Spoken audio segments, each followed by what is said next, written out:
There's a moment just before everything changes, when the world looks completely normal. I've thought about that a lot since then, about how something can sit right in front of you, plain as daylight, and you still don't see it. Not because you're stupid, not because you're careless, just because your brain decides this doesn't look like danger, so it isn't. Senator Veilkas learned that lesson the hard way. So did everyone else in that convoy. But I'm getting ahead of myself. Let me start at the beginning, which, like most beginnings, looked like nothing at all. My name is Dara Osimensa. I was 29 years old when this happened, working as a diplomatic liaison assistant for the Galactic Interspecies Affairs Bureau, GIAB, pronounced exactly as awkwardly as it sounds.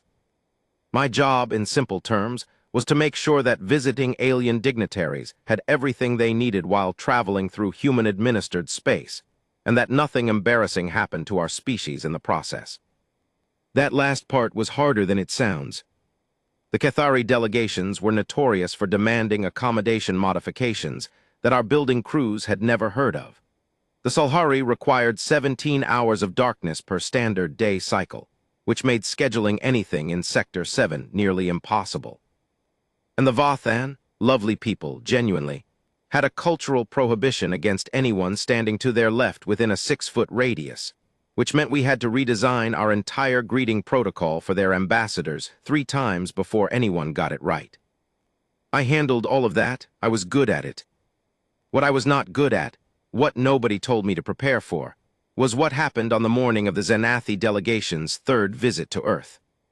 But again, beginning. The Xanathi were one of the older species in the Galactic Compact. Not the oldest, that distinction belonged to the Arvith, who had been traveling between stars before humans had figured out how to smelt iron, but old enough that most of the Compact's diplomatic conventions had been shaped around their preferences. They were tall, all of them.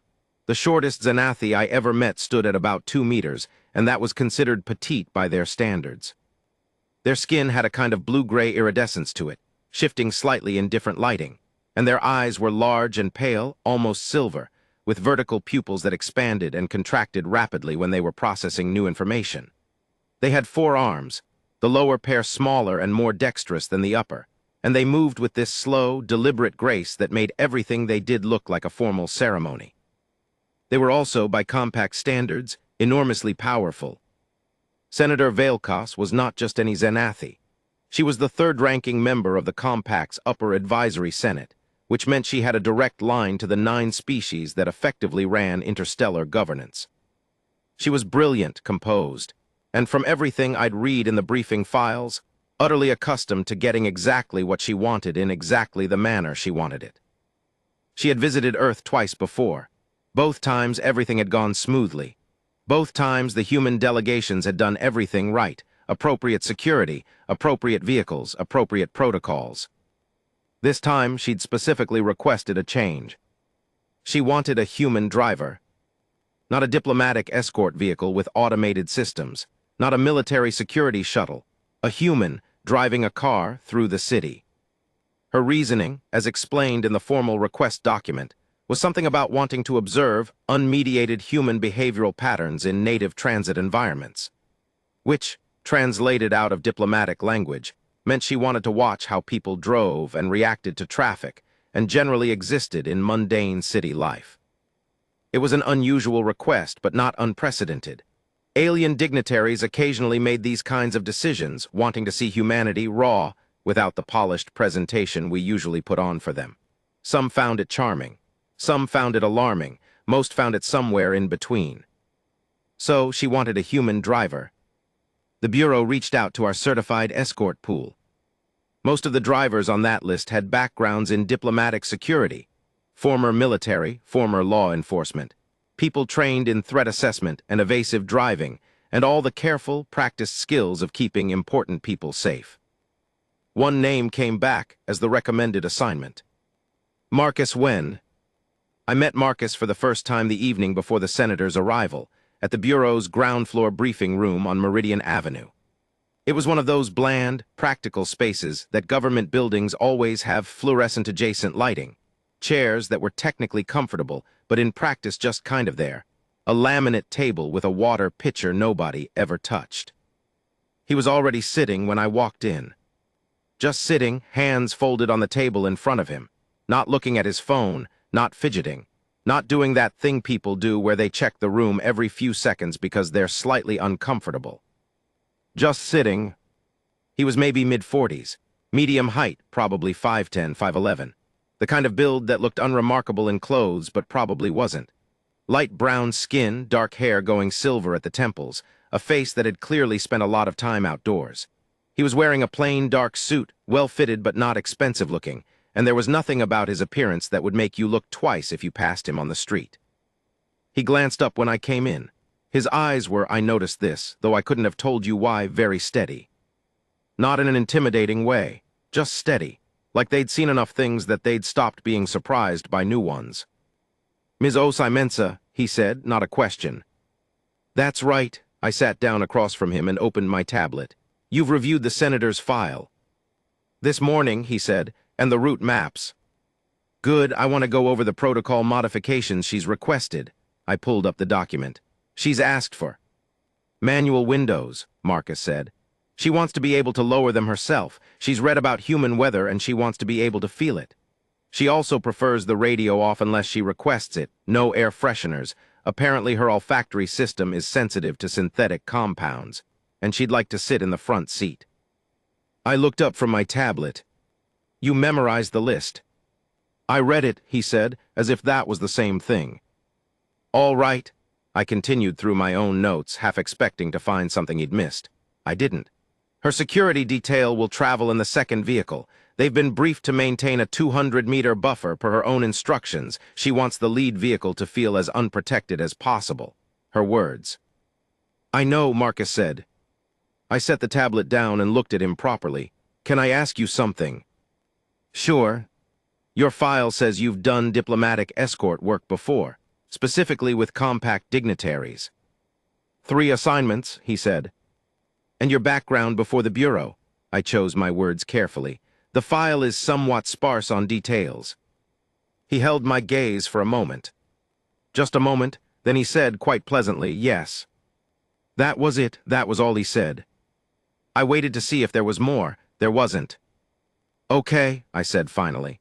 "I'll be in the follow vehicle with the Senator's aide, Coordinator Illith. If there are any complications, route issues, media, anything at all, you report directly to me." "Understood." I gathered my things and stood up. He rose as well, which was polite, and we shook hands. His grip was completely normal, firm, but not performative. When I left the room, I had the strangest sensation that I'd just had a conversation with someone I hadn't really seen at all. I shook it off and went to finish the pre-visit logistics. Senator Veilkas arrived at New Geneva Spaceport at 700 hours on a Thursday morning in late October. The sky was doing what October skies do, not quite raining, but thinking very seriously about it. That heavy silver light that turns everything slightly cinematic. I was on the tarmac with the welcoming delegation when her shuttle descended. It was one of those moments that never entirely stopped feeling surreal, no matter how many times I'd done this job. Watching a vessel that shouldn't, by every intuition your brain had built up over a lifetime, be able to move the way it did, settling itself quietly onto the ground like it had decided to rest. The engines made a sound that wasn't quite a sound, more a change in pressure, a feeling in the chest. The ramp extended. Her staff came first, 12 Zenathi aides in formal gray, moving with that choreographed unhurriedness that was a cultural signature. Then Coordinator Illith, who I'd worked with before, younger than most of the Senator's staff, with an almost professorial manner that masked, I'd learned, a very precise and slightly anxious intelligence. Then the Senator herself. Even knowing she was coming, even having seen the photos in the briefing files, there was something about Veilkas in person that made you recalibrate. She was about 2.3 meters tall, built with the lean, angular elegance that high-gravity worlds produced, and she carried herself with a kind of absolute ease that made the space around her feel like it was her space. Her formal robes were deep green, apparently a color associated with senior Senate rank, and her silver eyes moved slowly over the assembled humans with an expression I'd learned to read as careful curiosity. I did my part, formal greetings, introduction of the welcoming delegation, brief orientation remarks. The senator was gracious, unhurried, asked 2 questions about Earth's current weather patterns with what seemed like genuine interest. Illith translated the more nuanced points. Everything proceeded exactly as it was supposed to. Then I led her toward the vehicles. Marcus was standing beside the car, a clean, dark blue diplomatic sedan, nothing flashy, with his hands loosely at his sides. He wasn't in the stiff posture of someone performing their professionalism. He was just standing there, present. The senator's eyes moved to him, and stayed there for a moment longer than they'd moved to anyone else on the tarmac. I introduced him. Senator Veilkas, this is Marcus Wen. He'll be your primary driver for the duration of the ground transport portion of your visit. Marcus inclined his head, not a bow, just a respectful acknowledgement. Senator, welcome to Earth. She looked at him, that slow, silver-eyed regard. Then she said in impeccable standard galactic with only a trace of her native inflection, "You are from the military." It wasn't a question. Marcus met her gaze. "I was," he said simply. She considered this. Then she made a gesture with her lower right hand that I'd learned meant something approximately like acknowledged and noted. "Good," she said, and got into the car. I caught Illith's eye. The coordinator gave me a very small look that said, essentially, the senator is never wrong about these things.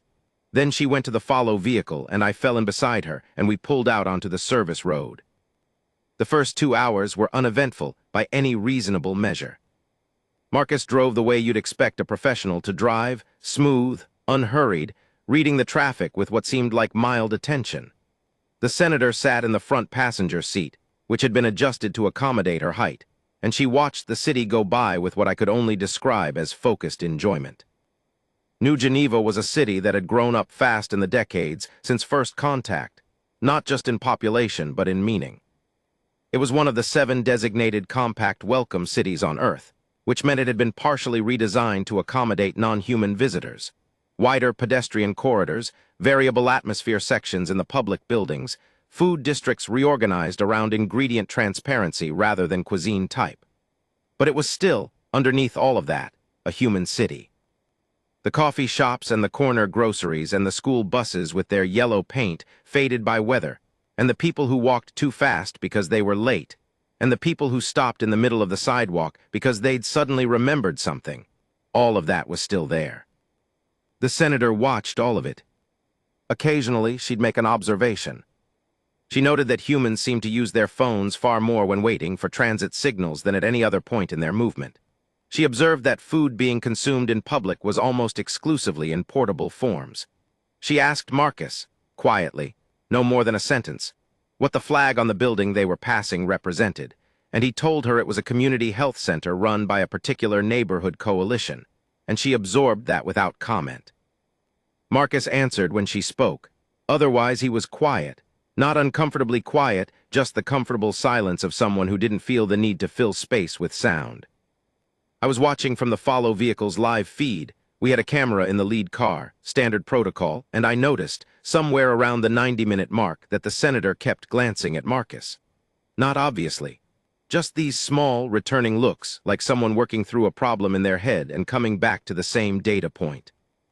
I mentioned it to Illith. The coordinator looked at the feed and was quiet for a moment. "The senator," she said carefully, "has a particular sensitivity to what she calls residual behavioral signatures." "What does that mean?" I asked. Illith seemed to pick her words. She has spent a great deal of time studying species under pressure. She can read, or believes she can read, the markers that stress and training and experience leave behind in a being's physical presentation. The way they move, the way they hold still. And she's reading Marcus. "She's reading something," Illith said. "The senator does not usually take this much interest in escort personnel." I filed that away and kept watching the feed. It was around the 2.5-hour mark that things started to shift. Not dramatically, not in a way that set off any alarms, just a change in texture.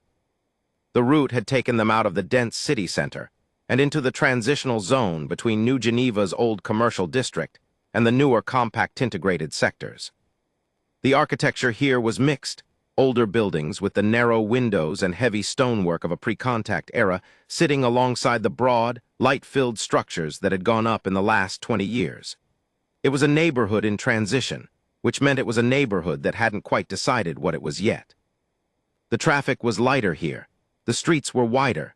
There were stretches where it was just the two vehicles and a few other cars and the gray October light pressing down on everything. I was looking at my tablet, reviewing the afternoon's schedule, when I heard Illith make a sound. Not a word, just a sound, the kind that means look at this. I looked up at the feed. Marcus had slowed the car. Not stopped, just slowed. His eyes were on the rearview mirror. I switched to the rear camera. 3 vehicles had appeared behind them, black, unmarked, moving at an identical pace. They'd been there for, my timestamp said, about 40 seconds. Illith, I said. I see it, she said. I opened a channel to the security detail. We have 3 unidentified vehicles trailing the lead car. Need an assessment. Already on them, came the response. Plates are coming back as unregistered, requesting aerial support now. On the feed, the senator said something. I couldn't hear it. The audio was lower quality than I'd have liked, but I saw Marcus nod slightly. Then one of the 3 trailing vehicles accelerated. What happened next took about 4 minutes total, which is both a very short time and, when you're watching it happen to people you're responsible for, a very long time. The 3 vehicles moved fast. 2 of them swept up alongside the lead car, 1 on each side, while the 3rd closed from behind. It was the textbook pinch formation that security services train to recognize and counter. Trap the target vehicle, control its movement, force a stop. Marcus didn't stop. He didn't panic either. He didn't jerk the wheel or mash the accelerator in a way that would have sent the car fishtailing across a wet road. He just rerouted. Smoothly, almost quietly, he found the gap that the formation had left, a matter of inches and timing, and the sedan was through it before the 3 vehicles had fully closed. He was already on the radio. I've got a 3-vehicle intercept formation, moving to alternate Route 7. Request immediate aerial support and ground units at the Meridian-Callaway intersection. His voice was completely level, not the level of someone holding panic together with effort, just level, like he was reporting road conditions. The senator was sitting perfectly still in the front seat. I couldn't see her expression clearly on the feed, but her posture was not afraid. Alert, watching. The pursuit lasted about 90 seconds in the street, which produced some genuinely exciting driving from Marcus, and at least one very close call that I will dream about occasionally for years afterward. But he kept the vehicle intact, kept it moving, kept communicating. Aerial support dropped a containment barrier on the lead pursuit vehicle at the intersection of Meridian and Callaway exactly 43 seconds after he'd called it. The other 2 vehicles attempted to reroute. Ground units caught them both before they reached the next block. Marcus pulled the sedan into a secure lot that I recognized as a bureau emergency access point. He stopped the engine, checked the senator, checked his mirrors, spoke briefly on the radio, then turned to the senator and said, "We're secure." I apologize for the abruptness of the last few minutes. There was a pause. Then the senator said, in a voice that I could hear clearly despite the audio quality, because it was a very quiet voice in a very quiet car, "What unit?" Marcus looked at her. "Your military unit," she said. "What unit?" Another pause, then, 8th Rapid Intervention Force, 2 tour in the Outer Reach conflict, 3rd in the Vega border region. The senator was quiet for a moment. Then she said something in Zenathi that the feed's translation module rendered with a confidence flag of about 70% as, "I thought so," the stillness. I was out of the follow vehicle and at the lead car in about 30 seconds. The security detail had the lot secured. Illith was right behind me. When I opened the passenger door to check on the senator, she held up one of her lower hands, a gesture that meant, very clearly, "I am fine, please don't fuss." Then she looked at Marcus, who had gotten out of the driver's side and was standing with his back to the car, watching the lot's perimeter with that same steady quality I'd noticed in the briefing room. "What is a berserker?" Illith said quietly beside me. I turned, "What?" "The senator said something to me just now." Illith was watching Marcus. She said, "Your driver is a berserker. I want to know how you came to have one in your escort pool." I stared at her. That's a military classification." "I know," Illith said. "The Zenathi are aware of it. Their intelligence services have studied human military psychology extensively." She paused. The senator is asking if you are also aware of it. I looked at Marcus. He was still watching the perimeter. The security team was moving around him, checking things, running their protocols, and he was standing slightly apart from all of it, not excluded, just differently positioned. Like he was doing a different job at the same time. I need you to explain that to me, I said to Illith. The classification, what it means to your delegation. The coordinator was quiet for a moment. Then she said, "Walk with me." We stepped to the far side of the lot, out of easy earshot. The Xanathi have a word for it, Illith said. The senator used it before she used the human military term. Vethrashal, it roughly translates as the calm that comes after the fire. She paused. Or perhaps more accurately, the one who has already burned. I didn't say anything. Among the older compact species, there are individuals who are recognized as having passed through a particular kind of threshold, of combat, of violence, of extreme survival stress. The threshold is not simply about how much violence they have witnessed or enacted. It is about what that experience has done to their neurological response to threat. She folded two of her hands together in what I recognized as a Xanathi gesture of careful explanation. In most beings, extreme threat triggers an escalating cascade. Fear, adrenaline, fight or flight, decisions made under degraded cognitive conditions. In certain individuals, the cascade inverts. The more extreme the threat, the more the system quiets. I looked at her like a combat reflex. Beyond a reflex, a fundamental restructuring of the threat response architecture. These individuals do not become more agitated as danger escalates. They become more calm, more precise. Their decision-making quality actually improves under conditions that would cause most beings to fragment. She glanced toward Marcus. The senator recognized the marker. The way he was sitting, the way he moved when he got into the car, the way he held his hands. There are physical signs she has learned to read. An acquired stillness, a particular quality of attention. And that's what Berserker means in the compact. Illith gave me a careful look. Among humans, I understand the word carries a different connotation. Wild aggression, rage. Viking warriors, I said, going into battle without armor, fighting in a frenzy. The Xanathi have recontextualized the term, based on their study of human military records. They use it to describe a specific subdesignation within human special forces, individuals who have been identified and trained to leverage this inverted threat response. The ones who get calmer as it gets worse. She paused. It is, from a Xanathi military science perspective, considered an extraordinary capability. They have never successfully produced it through deliberate training in their own species. In humans, it appears to occur naturally in a small percentage of those exposed to prolonged extreme combat. I was staring at Marcus across the lot. He had finished his perimeter check and was now standing beside the car again, talking to the senior security officer in short, precise sentences. She's not frightened of him, I said slowly. No, Illith agreed. She is, I think the closest human word would be awed. And also, she added, with the particular delicacy of a diplomat delivering an uncomfortable truth, somewhat alarmed that you had no apparent idea what you had. I spoke to Marcus that evening. The senator had been moved to a secure bureau facility, standard protocol after an intercept incident, and the investigation into the 3 vehicles was already producing results that I didn't have clearance for, but that my supervisor's expression told me were significant. The rest of the day's schedule had been suspended. Marcus was in a debrief room going through the incident with the security analysis team. I waited until they were finished, then caught him in the corridor outside. He looked at me and waited. The senator says you're a berserker, I said, because I'd decided somewhere in the previous 4 hours that I wasn't built for the slow, circling approach to difficult conversations. He was quiet for a moment. Then he said, the 8th Rapid Intervention has a sub-designation. Force Recon, Extended Operations. Some of us got assessed and reclassified about 6 years in. Reclassified how? Psychophysiological profile. He said it the way you say a long technical phrase that you've had to use so many times it stopped meaning anything to you. They identify the response inversion, the calming underload thing, and if it's present, you get additional training to leverage it.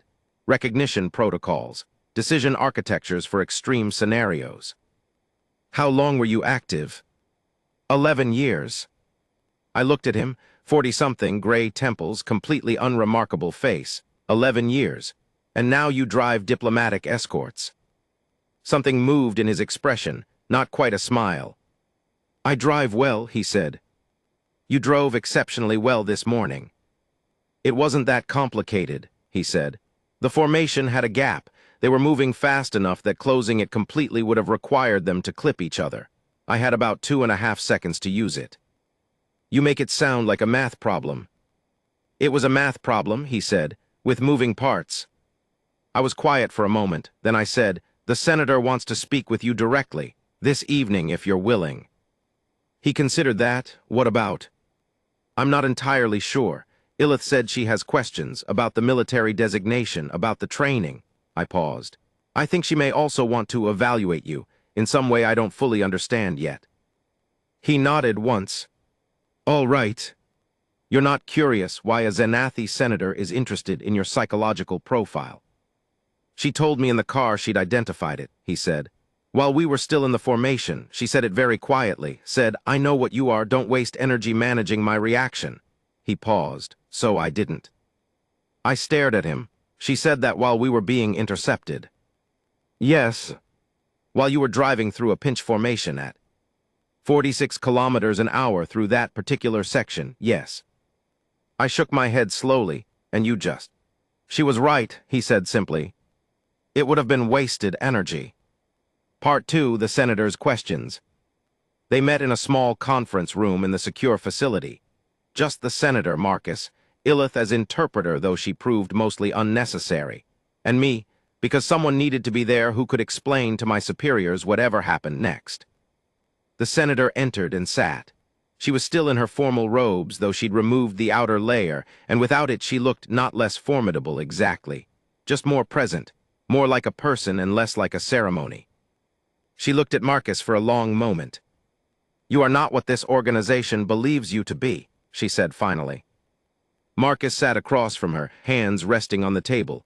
They believe I'm a qualified escort driver, he said. They believe you are a qualified escort driver, she agreed.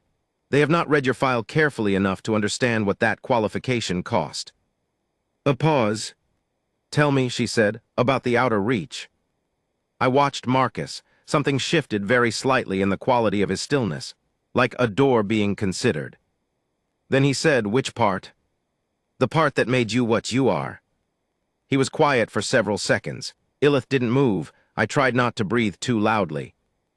There was a siege, Marcus said. On a research installation at the edge of the reach, non-military personnel, about 200 of them. My team was tasked with extraction. We went in with 6 people. He paused, the senator waited.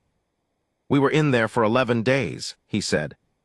The installation had been partially compromised. We couldn't extract everyone at once and we couldn't secure the perimeter. We were 6 people against something more like 40 active hostiles with reinforcements available.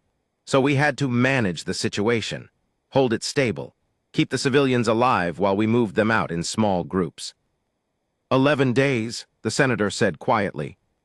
The last 3 days it was just me and one other person. Another pause. She didn't make it home. The room was very quiet. In those 3 days, the senator said, your neurological response pattern completed its inversion. Marcus looked at her. I don't know the technical language for what happened.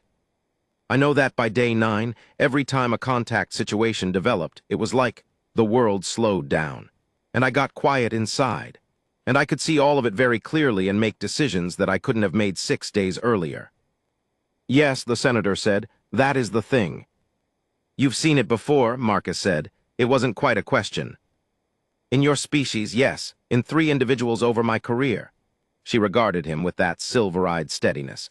And in accounts going back through human military history, which my researchers have found remarkable, the pattern is not new in your species. It is ancient. The warriors who seemed to become more dangerous as they were further cornered. The ones who survived things that should not have been survivable. Viking berserkers, Marcus said. Among others, samurai, certain Maori warriors. There are accounts in virtually every significant human military tradition of individuals who transformed under extreme pressure rather than fragmenting. She paused. What is remarkable to my species is not that this occurs. What is remarkable is that humans have never, until recently, apparently, understood what it was. You produced these individuals for thousands of years and called them blessed or cursed or mad or chosen or simply lucky, and you never recognized that you were producing a fundamentally different psychophysiological response profile. We're not great at studying ourselves, Marcus said. Something shifted in the senator's expression, an almost imperceptible change around her eyes. I realized with a slight shock that it was amusement. No, she said, you are not, which makes you simultaneously one of the most interesting and most dangerous species in the compact. She settled slightly in her seat, the gesture of someone moving from preamble to substance. I came to Earth partly for this, not specifically for you. I did not know I would find one of you in a diplomatic escort pool, but I have been advocating in the Senate for a formal study proposal regarding this trait in humans, the Berserker classification. I want my government to understand what it is, and what it means, and whether it presents a consideration that the compact needs to account for. I leaned forward slightly. What kind of consideration? She looked at me. A species that produces individuals capable of optimal combat performance specifically under conditions of extreme disadvantage, outnumbered, outgunned, cornered, is a species that becomes more dangerous precisely when it is losing. She held my gaze. Do you understand the strategic implication of that?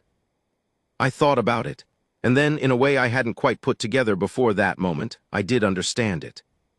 Every military calculation in the compact assumed a degradation curve. Push a species hard enough, outnumber them enough, corner them enough, and their performance degrades. They make worse decisions under stress, they lose cohesion, they fragment. You could calculate with reasonable confidence the point at which they'd break. Humans had that curve, most of us did. But a portion of us, a small, specific, empirically documented portion, had an inverted curve. The harder you pushed them, the better they performed. They didn't break at the expected point. They didn't break at any point you could reliably calculate in advance. It changes the math, I said. Substantially, Senator Vilkas agreed. Marcus had been listening to this exchange with his characteristic stillness. Now he said, "Is that concerning to you?" "To the compact." The senator looked at him. "It is concerning to some," she said. "To others it is reassuring. A species with this capability that has also chosen to pursue integration with the compact rather than aggressive expansion, that is a species one would like to have as an ally rather than an adversary." "There are people in the Senate who don't see it that way," Marcus said, not a question. "There are people in every governing body who allow fear to precede understanding," the senator said. "Yes. And you're trying to move the conversation toward understanding." "I am trying to produce a document," she said precisely, "that gives the fearful senators accurate information. Because accurate information about a thing is always less frightening than the imagination of it." She paused.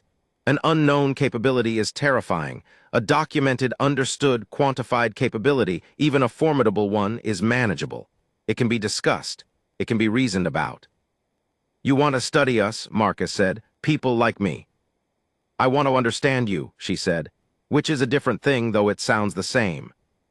Marcus was quiet for a moment. Then he said, "What would that involve?" "Interviews, psychological and physiological documentation, ideally some observational data, which I received rather unexpectedly this morning." A pause. "With your consent, and with the cooperation of your government's bureau." I was already mentally drafting the authorization request I was going to have to file. It was going to be a complicated document. I started composing it in my head and made peace with the fact that I wouldn't be sleeping well for several weeks. "I have a question," Marcus said. The senator waited. "In your research, the historical accounts, the contemporary military data, have you found anything that explains why it happens to some people and not others? Why some people invert under pressure and some fragment?" The senator was quiet for a moment. "There are correlating factors. History of prior extreme stress, exposure during developmental years, certain neurological baseline characteristics. But we do not have a sufficient mechanistic understanding to predict with reliability which individuals will develop the inversion." She paused. "Your military has apparently developed some predictive capacity, the assessment process you described. But even your own documentation suggests it catches only individuals who have already demonstrated early markers." "We can't make them," Marcus said. "We can only find them after they've mostly already become them." Yes. He nodded slowly. That's what I thought. There was a silence. Then Marcus said, and his voice had shifted slightly, not in volume or tone, but in something underneath. Her name was Sergeant First Class Alicia Park, the one who didn't make it home. The senator looked at him. She had the inversion too, he said. She was better at it than I was. On day 10, she held an eastern corridor for 6 hours by herself so I could move the last group of civilians out. He was looking at the table, not at anyone in the room. I don't know if anyone has her in your research data. I don't know either, the senator said quietly, but I will have my researchers look. Marcus nodded. That was all just a nod. Part 3, what the ZNNATHI remember. The next morning, Ilith came to find me before I'd finished my coffee. She stood in my office doorway with the particular air of someone about to deliver information that they'd spent the night deciding how to frame. I set the coffee down. The senator would like to share something with you and Mr. Wen, Ilith said. If he is available. He's in the facility, I said. Security kept him for the night given the ongoing investigation. Good, she stepped inside and lowered her voice slightly, even though we were alone. What the senator told you last night about the Compact's awareness of the Berserker classification, that was not the full extent of it. I waited. The Zenathi High Memory, Ilith said carefully, contains accounts going back approximately 14,000 standard years, of diplomatic contact and conflict with numerous species. Most of the information is publicly available in abridged form, but there are sections that are not public, records of contacts that were complicated. Species that no longer exist, or that exist very differently now than they did then. And some of those records involve humans, I said slowly. Ilith was quiet for a moment. They involve something that the early Zenathi explorers encountered in deep space, in what is now the outer edge of the Reach. A contact that was not formalized, not compact registered, because it occurred before the formal compact existed. She paused. The record describes beings who were aggressive under initial contact, as many species are, and then sustained a Zenathi military pressure campaign for approximately 300 standard days before the Zenathi withdrew. I stared at her. The Zenathi withdrew. The High Memory describes it as a strategic reassessment, she said, with the careful diplomatic expression of someone who knew what a polite word for retreat sounded like. The beings they encountered used tools that were primitive by any contemporary standard. They had no faster-than-light travel. They had projectile weapons of a relatively low order. But the Zenathi reported something that became a warning flag in their military doctrine for centuries afterward. She looked at me. The beings did not break. The harder the Zenathi pushed, the longer the campaign went. The more resources the Zenathi committed, the more coordinated and effective the resistance became. Individuals who should have been overwhelmed by any reasonable metric were instead adapting, improving, getting calmer and more precise under conditions that the Zenathi models said should have produced panic and fragmentation. That was us, I said. That was humans. The contact predates formal naming by millennia, she said, but the behavioral record is consistent with what we now understand about your species. She paused. The senator believes this is why the early Zenathi factions who pushed hardest for human exclusion from the compact were ultimately unsuccessful. Because in the High Memory, there is an institutional knowledge, never fully conscious, never fully articulated, that humans are a species that becomes more dangerous when pressed. I sat down. I hadn't meant to sit down, but I sat down. She wants to put this in her research document, Ilith said. The historical context, the early contact, the behavioral pattern going back 14,000 years. Because it changes the argument, I said slowly. From humans have this trait and it's alarming to humans have had this trait forever and the appropriate response is documented understanding, not fear. Yes, Ilith said, that is exactly what she wants to argue. We met again that morning, Senator Veilkas, Marcus, Ilith, me, in the same conference room. The senator had documentation this time, a data pad with high memory excerpts, rendered in standard galactic with translation assists. She laid it on the table between them. Marcus read slowly. I watched his face. He was very still, even for him, while he read. When he finished, he looked up. He looked at the senator and then for a moment at me, and his expression had something in it that I found difficult to categorize. Not pride exactly, not shock, something quieter than both. 300 days, he said. Approximately, the senator said. The record is not precise by modern standards. And your people pulled back. After significant resource commitment and no achieved objective, she said. Yes. He looked at the data pad again, then he said something I wasn't expecting. They didn't know they were doing it. I'm sorry. The humans in this account, they weren't coordinating a strategy. They were just responding, adapting, each of them individually doing what worked. But it added up to something that looked coordinated from the outside. The senator looked at him. That is the senator's own interpretation, yes. The Xanathi military scholars of that era described it as emergent tactical coherence, a phenomenon that appeared to be organized resistance but could not be traced to any centralized command structure. Because there wasn't one, Marcus said. They were just a bunch of humans who refused to give up, each one figuring out individually how to keep going, and the sum of all those individual decisions was something your people couldn't break. He put the data pad down. That's us, he said simply, and there was something in how he said it, not boastful, not triumphant, just recognizing. Like seeing your own face clearly for the first time. The senator's research proposal went formally into the Senate record 2 months later. I know this because I was one of the humans consulted during the documentation process. My first-hand account of the convoy incident was included in the supporting materials. Marcus agreed to participate in the formal study. He gave interviews. He submitted to the psychological and physiological assessments. He provided detailed accounts of the 11-day siege at the Outer Reach installation, including everything he could remember about Alicia Park. The Xanathi researchers found 3 other records that matched Alicia Park's profile and service dates. They forwarded them to the Bureau. I made sure the Bureau forwarded them to the right places. I don't know if anyone who needed to see them did. Part 4, The Galactic Soldiers. Now I want to tell you about what happened 6 weeks after the senator's visit. Because the convoy incident, it turned out, was not a random occurrence. The investigation had been running quietly in the background while everything else was happening, and what it turned up was not what anyone had expected. The 3 vehicles, the intercept formation, the unmarked plates. They were not a human operation. They were not, strictly speaking, entirely illegal, which was the part that gave the Bureau's legal team the most difficulty.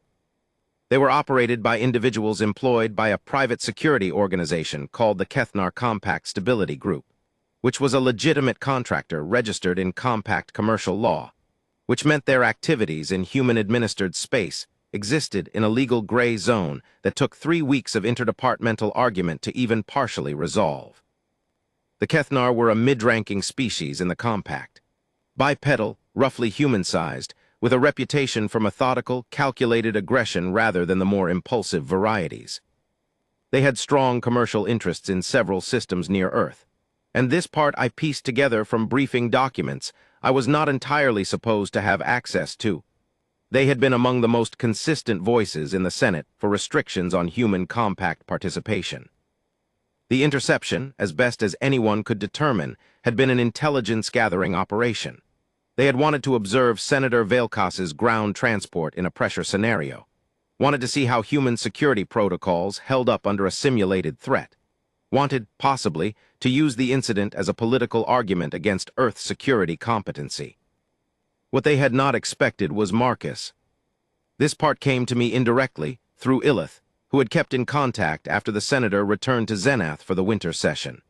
The Kethnar operatives had filed their own incident report, as required under their contractor registration, and that report had made its way through various channels until it reached people who found it interesting. The report described the escort driver as exhibiting anomalous threat response. The Kethnar operatives had been monitoring biometric signals through long-range sensors, standard surveillance tech, and the driver's metrics during the interception had flagged their analysis systems as a malfunction. Because human heart rate and cortisol and neural activity during a high-stress driving scenario that involved an active threat should not look like what Marcus's looked like. His metrics, apparently, looked like a person doing something routine. The Kethnar report had flagged this as equipment error, recommend recalibration. Because the alternative, that the human was genuinely calmer during the active threat than he'd been during the transit, was, to their analytical models, a nonsense result. Ilith forwarded me a brief summary of the senator's reaction when she heard this. The senator apparently had found it quite funny. But here is the part I want to tell you, the part that was not in any report. 3 weeks after the formal investigation concluded, I was at the Bureau's late evening shift handover when my comm buzzed with a message from a sender ID I didn't recognize. The message was in Standard Galactic, which was unusual.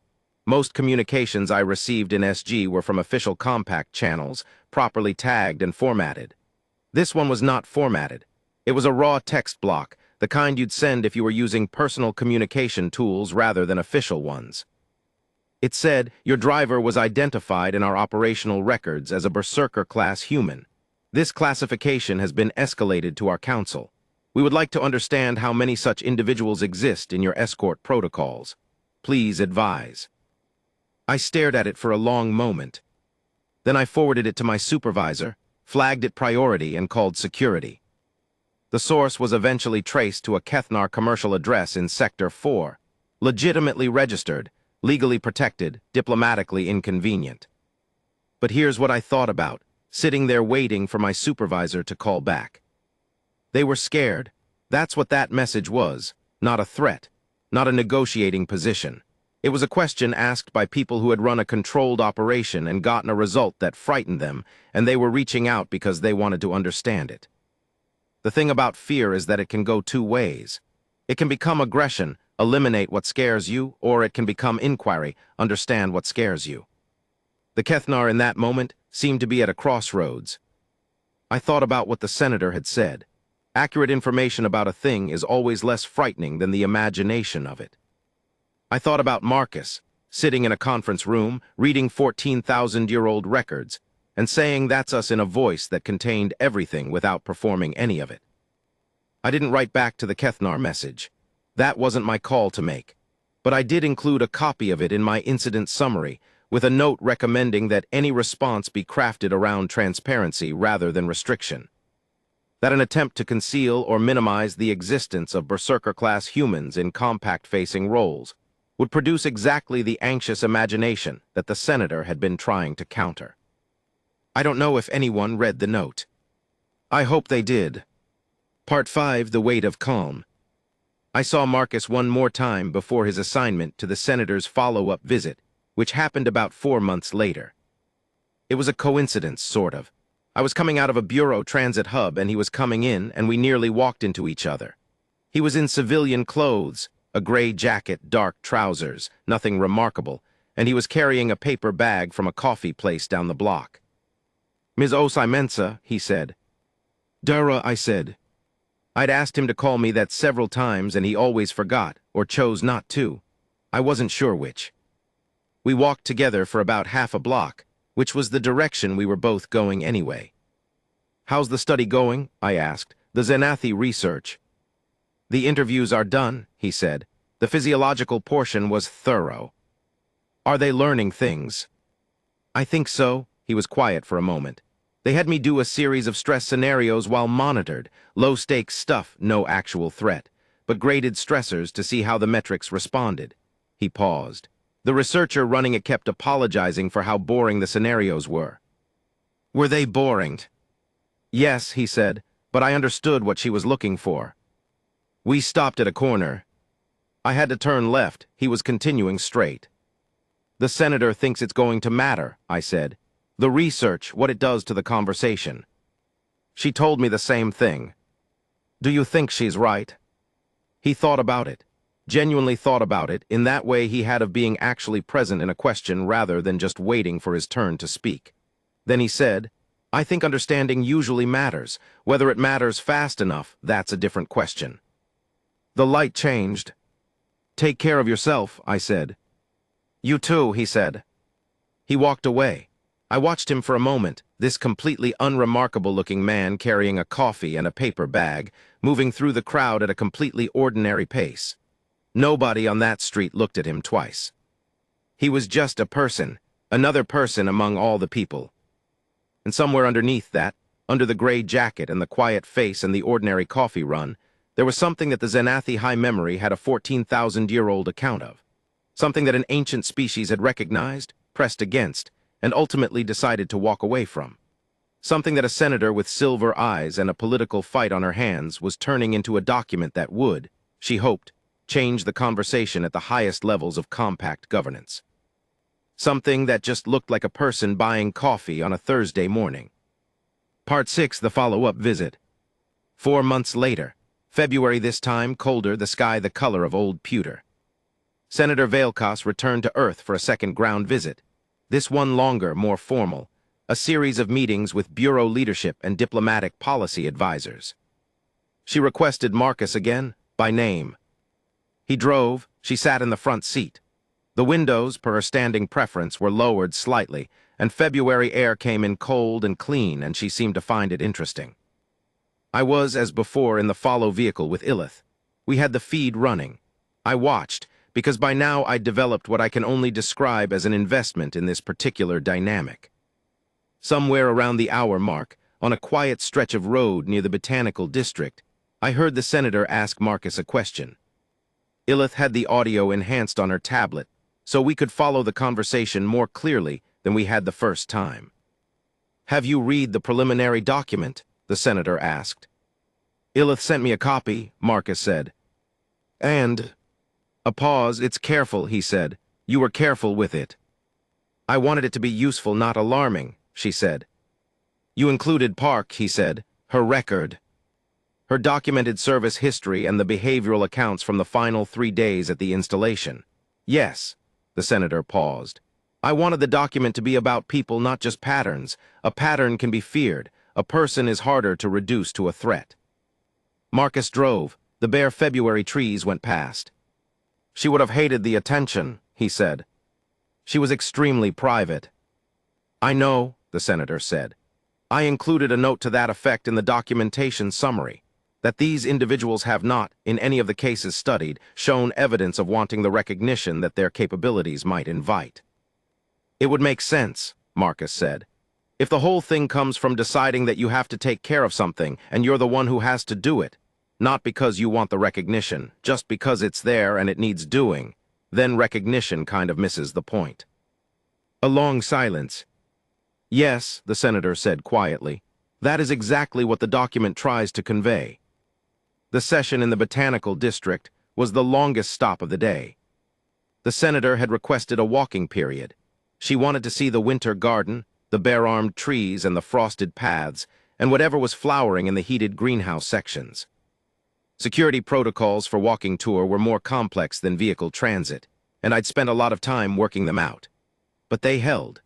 The perimeter was clean, the personnel were positioned correctly, and the senator walked the paths with a kind of deliberate enjoyment that I found, by now, completely characteristic of her. Marcus walked 4 steps behind her and 1 to the left. Not intrusively, he didn't crowd the space, but close enough. I watched from the greenhouse entrance, Illith beside me. "The document will go to the full Senate advisory panel next month," Illith said quietly. "The first formal presentation. What do you think will happen?" She considered this. The senator has allies, and she has built the argument carefully, 14,000 years of historical data, contemporary military science, individual case documentation. She has made it difficult to dismiss. A pause. "But there are Senate members who will not want to be persuaded, who have decided in advance what the conclusion should be, and will find the evidence threatening rather than informative."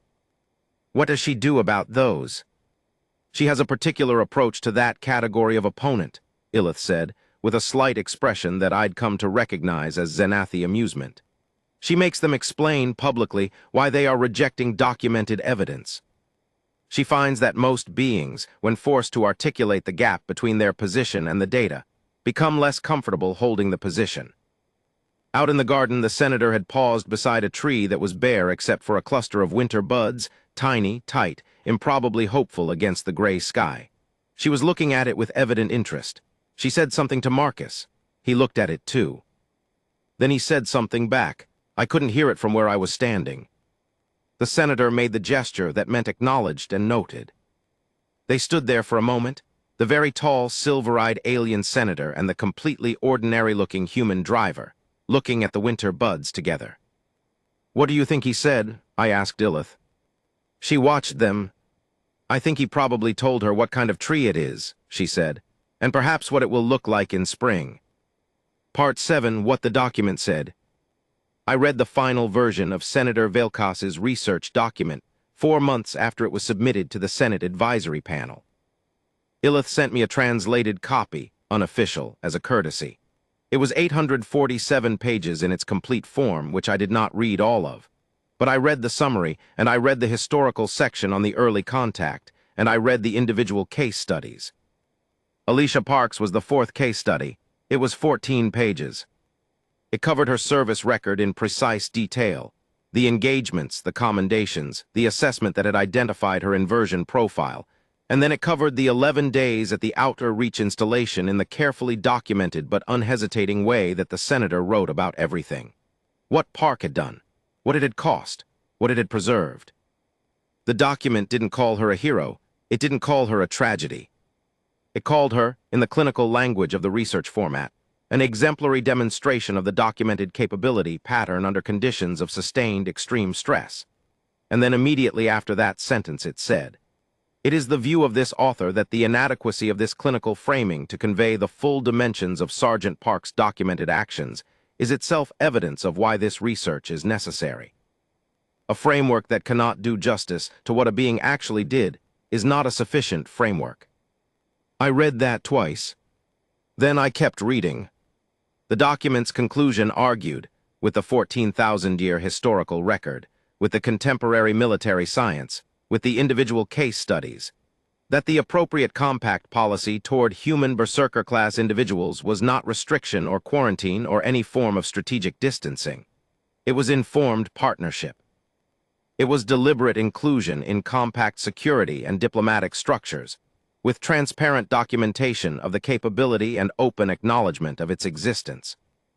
Because, the senator argued, the alternative, treating this human characteristic as something to be managed or contained, would produce exactly the dynamic that the Kethnar had, briefly and accidentally, produced on that October morning. Humans pressed into a corner. Humans under sustained disadvantage. Humans with something to protect and no confidence that the protecting framework was worth trusting. The historical record is unambiguous, the document said. This species does not perform worse under adversity. It performs better. The calculation that assumes human cooperation can be coerced through pressure is not only ethically indefensible, it is empirically incorrect. Any Senate member who wishes to pursue a restrictive policy toward human compact integration is not managing a risk. They are creating one. It was the most quietly devastating argument I had ever read. The document passed the Senate Advisory Panel on a vote of 6-3. Ilith told me by message, very early one morning my time.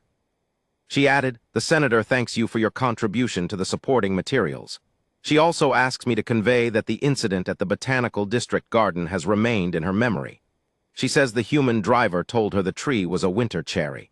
She says he told her that in Japan, some of those trees flower in February, that they do not wait for spring." I read that standing in my kitchen, coffee in hand, still in yesterday's socks. I thought about Marcus, about his steadiness, his ordinary face, his 11 years and his gray temples and his paper bag from the coffee shop. About Park, 14 pages in a Senate document, doing something that the clinical language of research frameworks would never fully reach. I thought about the winter buds on the bare tree. Small and tight and completely committed to what they were going to become, regardless of the cold. Epilogue, the ordinary man. I spoke to Marcus once more, about 2 weeks after the advisory panel vote. He called me, which surprised me. I hadn't known he had my personal number. Later, I figured out that Ilith had probably passed it along. "I heard the vote went through," he said. 6-3, I confirmed. The full Senate session is in 4 months, but the advisory panel vote it's a significant indicator. "Good," he said. A pause. "Marcus," I said, "how are you doing?" A silence, not the silence of someone composing an answer, the silence of someone deciding how honest to be. "I'm all right," he said. "The Bureau has offered me a senior position, formally classified. Different kind of work. Are you going to take it? Probably, he said. There are people who need drivers that are just drivers. I think the escort pool does better if I'm doing something else. That's thoughtful. It's practical, he said, but I heard something underneath practical. The senator's document, I said. Did you read it all? Yes. The park section. Yes, a beat. It was good, it was honest, and he stopped. It was right, I said quietly. Yes, a longer pause. Thank you for pushing to include it. It was the senator's decision, I said. I know, but you were in the room. I thought about that for a moment, about what it meant to be in a room. About how many of the things that mattered happened in rooms where the right people had decided to show up. Take the bureau position, I said, and do it well. And if you ever end up in a room where someone needs to understand what the document is actually saying, what it means past the Senate language, be there. Explain it. He was quiet then, all right. And Marcus, I said, for what it's worth, what you told the senator about the winter cherry tree, she remembered it. A pause. They're stubborn trees, he said finally. They don't care about the calendar. I smiled. No, I guess they don't. The compact Senate voted on the full partnership framework 8 months later. The final count was 22-7. Senator Vailcost delivered the closing statement, which Illith translated and forwarded to me in full. I read it on my lunch break, sitting in a bureau cafeteria that smelled like whatever they were doing to the mushroom soup that day. The statement said many things, but the line that I wrote down on an actual piece of paper with an actual pen, which is a thing I apparently still do when something matters enough, was this. We have spent 14,000 years not knowing what to make of a species that becomes more itself when the world tries to diminish it. We have feared it. We have been awed by it. We have benefited from it without acknowledging what we were benefiting from. Today, this Senate does something that 14 millennia of contact has not produced. We name it clearly, we document it honestly, and we choose to stand beside it rather than manage it from a careful distance. This is not generosity. This is wisdom. These are different things, and it has taken us an embarrassingly long time to learn which one we were actually capable of. I thought about that line for a long time. I thought about Marcus, probably in some bureau office somewhere, doing some classified thing with that steady quality of attention he brought to everything. I thought about Park in 14 pages of Senate-submitted documentation, still doing something, still mattering, still holding that corridor so other people could move through. I thought about 14,000 years of an ancient species looking at humanity and not quite knowing what they were seeing, not evil, not brute, not animal, but something that they couldn't fit into their models. Something that got quieter when it should have gotten louder. Something that held on when the math said it shouldn't. I thought about all the ordinary people driving through all the ordinary mornings, and the way you can't look at them and know. Can't look at any of them and know which ones carry this thing. The ones who will, if it comes to it, go still inside when the world goes loud. Who will see the gap in the formation and move through it. Who will hold a corridor for 11 days, or 3 days, or 3 hours, for no reason except that the corridor needs holding and they're the one who's there. They don't want recognition for it. That's the thing, that's the whole entire thing. They just want the people in the corridor to get out. The winter cherry trees outside the bureau building flowered in February. I noticed them on my way in one morning, small, pale pink blossoms, completely undeterred by the fact that it was still technically winter. I stood there for a moment longer than I needed to. Then I went inside and went back to work.